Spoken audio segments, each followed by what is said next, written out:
संभल का वृक्ष होता है, संभल। उस संभल के वृक्ष के फल बहुत ही अच्छे होते हैं, फूल भी बढ़िया होते हैं। देखने में तो वो फल इतने अच्छे होते हैं कि बहुत ही स्वादिष्ट होंगे, इनमें बहुत खाद्य पदार्थ पाओगा।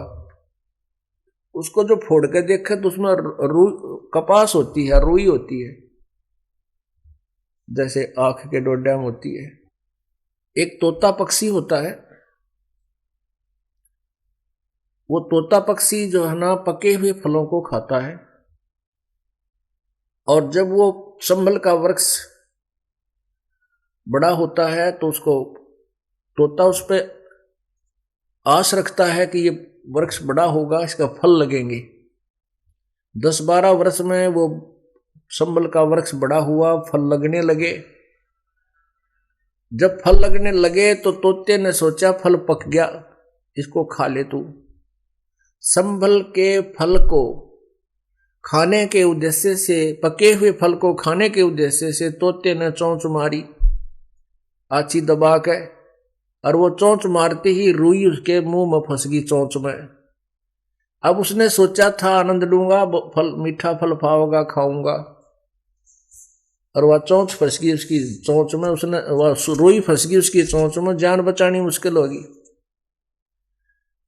अब हमें क्या बताते हैं परमात्मा कि जिस परिवार की पोषण में इस परिवार रूपी तूने जो पेड़ लाया है, इसके आस में ये सोचता है ये बुजुर्ग, ये व्यक्ति के बुढ़ापे में मन मौज हो जाएगी, बच्चा ने पाल पोष दूंगा, इनकी ब्याह शादी कर दूंगा, और फिर मेरे आराम से ठाठते रहूंगा।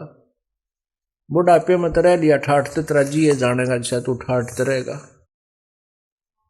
तो ये पहले याद दिलाई जाती है कि बुढ़ापे में कोई सुख का सांस तो नहीं ले सकता, ना तू दान कर सकता, क्योंकि बच्चे सारी संपत्ति पर गिंडली मार के बैठ जाएंगे सांप की तरह, एक चौने नहीं देंगे, मांग के लेनी पड़ेगी, वो भी राजी हो गए दे देंगे, ना नहीं देंगे।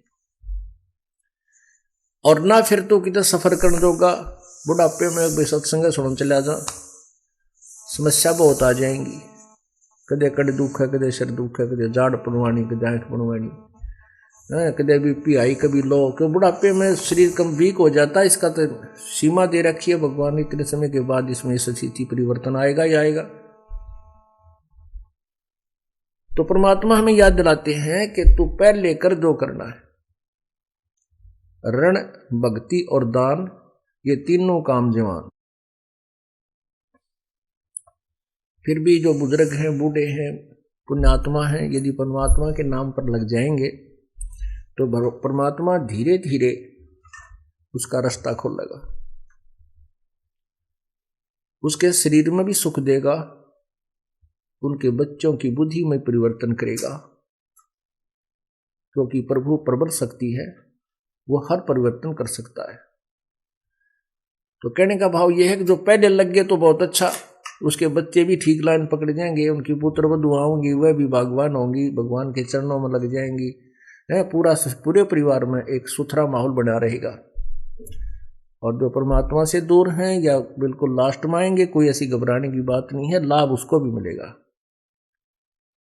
लेकिन उसी रेसों में मिलेगा।